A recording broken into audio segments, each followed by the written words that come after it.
I recently saw a video, and he was talking about how meditation invites evil. And it may, but it may not. I think it depends on what you're meditating on. If you're imagining a bunch of things, bringing energy into this area or that, or imagining colors, it may be dangerous. If you were a person of God, then I think there'd be nothing wrong with meditating on God and connecting with the highest of high.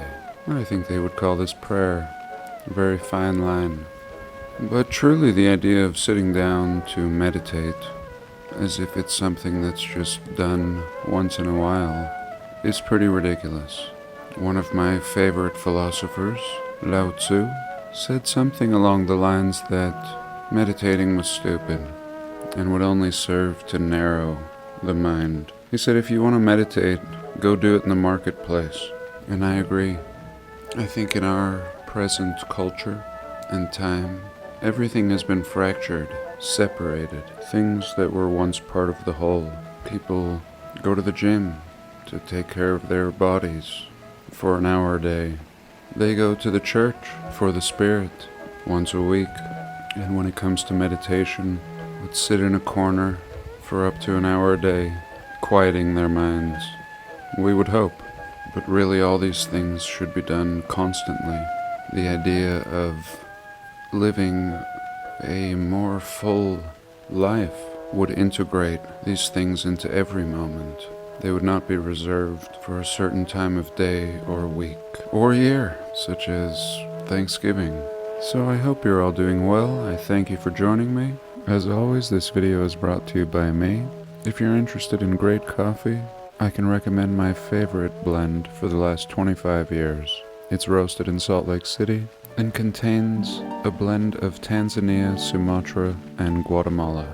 Don't take my word for it, just check out these reviews on Amazon. It's also a great way to support the channel. If you're interested, I'll leave a link in the description below. With that said, welcome.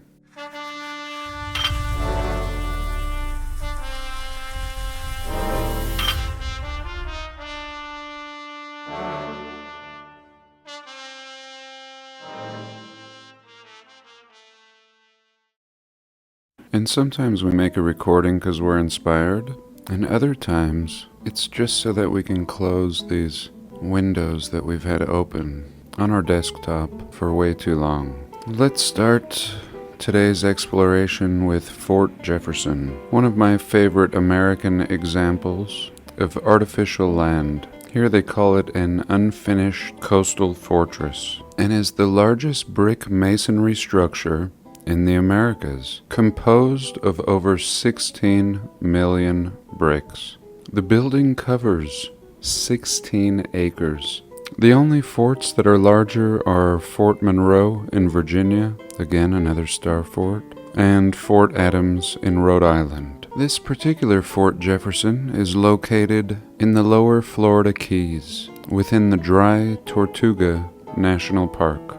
And we can see that here. Let's zoom out just to show you how perfectly out of the way it is. Why this would be the most difficult place to build a fort in an early time period, especially a fort that requires 16 million bricks. Just to give you an idea, we are told that the Empire State Building required 10 million bricks. And in an early time period, around 1885, they tell us up to 36,000 bricks could be produced in a week. By 1925, with brick-making machines, they were able to produce 12,000 bricks a day. But this is before the brick-making machine. This is out on some island and happens to be the largest brick masonry structure in the Americas. Construction began in 1824. 1824. How long did this structure take to build? 1 year.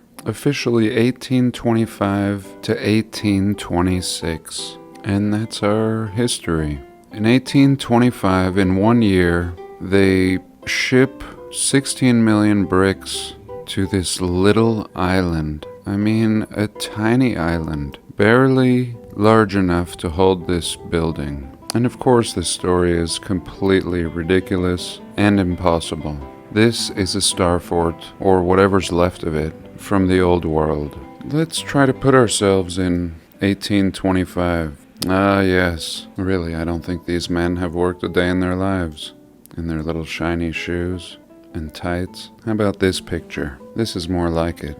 1825. This could be an army, a construction crew, or a group of tourists on the way to the World's Fair. And we have to be realistic. If these are the timelines they give us, these are the means to all of these ends. And people with these means do not attempt things like this. Typically are going to stick to the mainland and keep things nice and simple. This is not nice and simple. Building in the water where no resources exist is the most difficult thing you could do. And this is a glimpse of old America. So what is all this stuff really? The mainstream wants to tell us everything was created as a fortification for defense in wars fought with cannons and balls. All this, and things like this, and even things like this, out on little islands off the coast of Florida. And oftentimes, they place cannons all around them to help sell this narrative.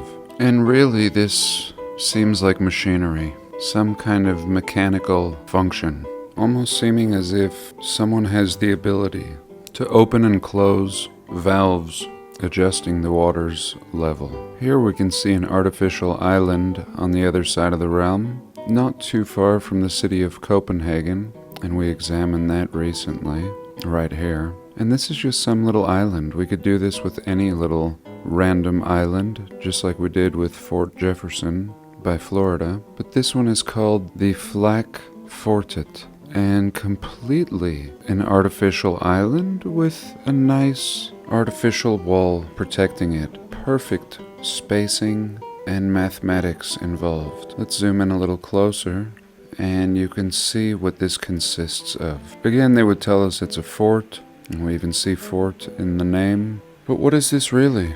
Again, these are what I often call plug holes, or they could be valves, and we see these on all fortifications. And this is exactly the spot where they would set cannons to try to tell us that's what the original purpose was for. But in this case, we see no cannons. I don't think they're concerned with selling any kind of narrative out here. And very anomalous. From my perspective, everything is going to be found underground here. And all of this is mechanical, in my opinion, whether still functional or in disrepair. And as we just saw recently in a past video, the work of Gary Shunung and his Old Earth Ruins series, these circles appear to be everywhere, foundational in the realm. This time the coordinates should definitely come in, and here I believe we're in Vietnam, and what we see are these amazing, perfect canals in Vietnam, way beyond the needs and abilities of these people, as we can see the sparsity of the population and the simplicity. These canals are clearly part of the old grid. And in my last video I talked about the raking of the earth, or what I thought looked like that. And I think in Sylvie's video, she titled them Ancient Canals. And can you imagine the city? Seeming as if you can see a slight impression of what used to remain. Just the faintest impression. And he has one short video devoted exclusively to Peru, and I thought we'd just run through that real quick. And it's kind of nice, he takes us along the lines. And this is what started my whole understanding of this complex network or grid. Out here in Peru, it's so clear, without any interfering thoughts that man may have created this. This part of Peru could not be any more remote. And just in this picture alone, we not only see this runway, but all sorts of other little patterns shooting off of it, even a spiral scene down here, and this is just massive. And I can see why the inheritors turned them into airports, but what were they really? blasting through the terrain at different elevations and still achieving these perfectly straight lines. And some have proposed that they mimic what is above, perhaps like some maps, or just a byproduct, an energetic signature.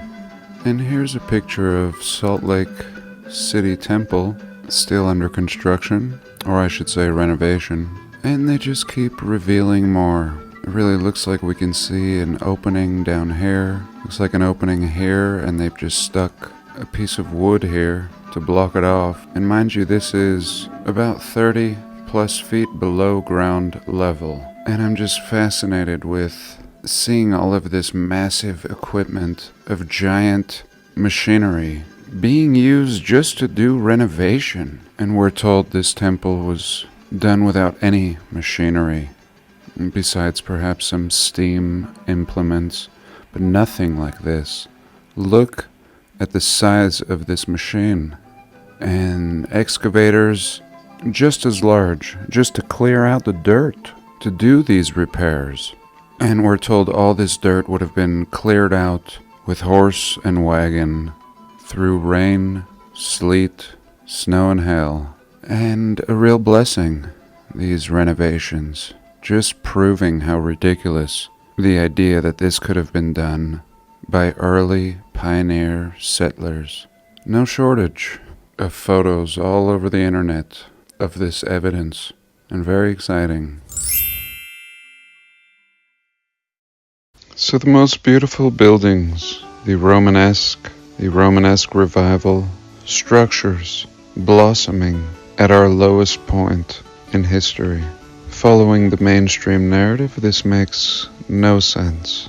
So many famines and catastrophes, great fires, plagues such as the Black Plague or death, and all kinds of crazy aerial activity such as comets and black and red balls falling from the sky. And we have depictions of this in the old world, leading me to believe that this is the end of one age and the beginning of another, perhaps around 1300. And this would also be the end of the construction of anything glorious. Everything would be a quick decline in quality at this point. This would be the beginning of the inheritors and the survivors of the reset. And it would take clear up to the 1900s before man would be unified to some extent, able to construct what they want and utilize technology and give everything that man would need to live a better life. Yet unfortunately that would not be part of their plan. Once the standard of living was elevated post-reset, we were tricked into slavery. All land being owned, the people would be forced to work to get jobs in order to pay for housing. Because again, the land was owned privately and in some instances federally. Until the land was taken away, it was hard to get people to work a job, to do the bidding of another. But once the land was taken away, it was very easy. Everybody was homeless, unless you were willing to pay and to work. And now it was very easy to divide the people. The people would no longer act as one. They act as individuals, trying to succeed in the game that they were born into. The work to pay game, the never-ending game, if you play by their rules. And I think that's everything. I thank you for joining me, and do have a blessed day. Please like, comment, and subscribe.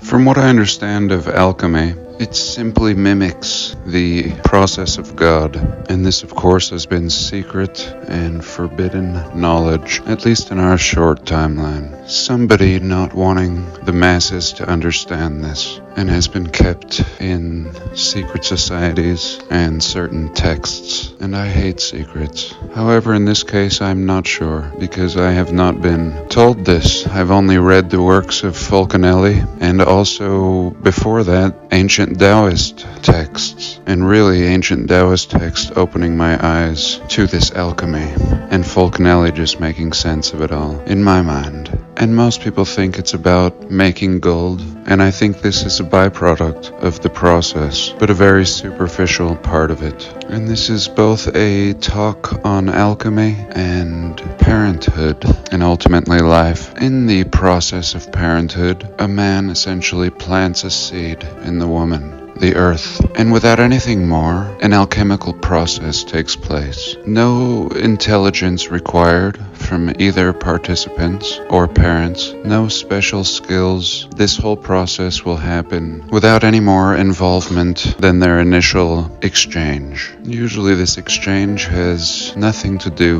with the final result. The exchange is done for personal reasons, and the byproduct is a creation in which the participants know nothing about. The greatest miracle in life. The sperm and the egg form into a body of over 1 trillion cells done by an intelligent design. Again, the participants need only eat and sleep, and this process will continue. A process that can't be replicated artificially. A process that could only be attributed to an intelligence such as God. And this creation we could attribute to the Philosopher's Stone, so sought after by the beginning alchemist. And the alchemist is now looking to replicate creation. Maybe not completely, but somehow participate in this magic of creation. And in alchemy, at least the alchemy that Fulcanelli speaks of, will only have one participant. And he will give forth his part. In Taoism, this would be called Jing, or the essence. And this essence holds the spark of life, the spark of God.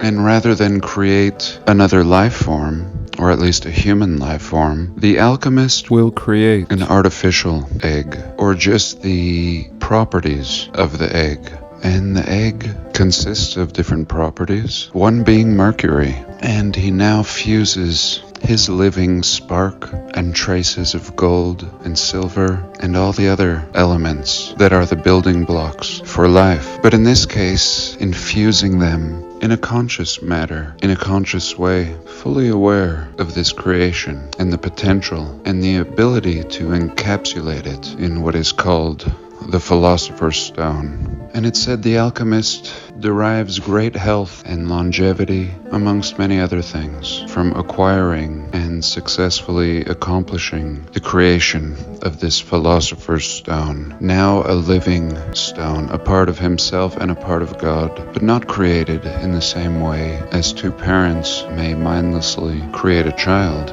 but rather consciously and intentionally.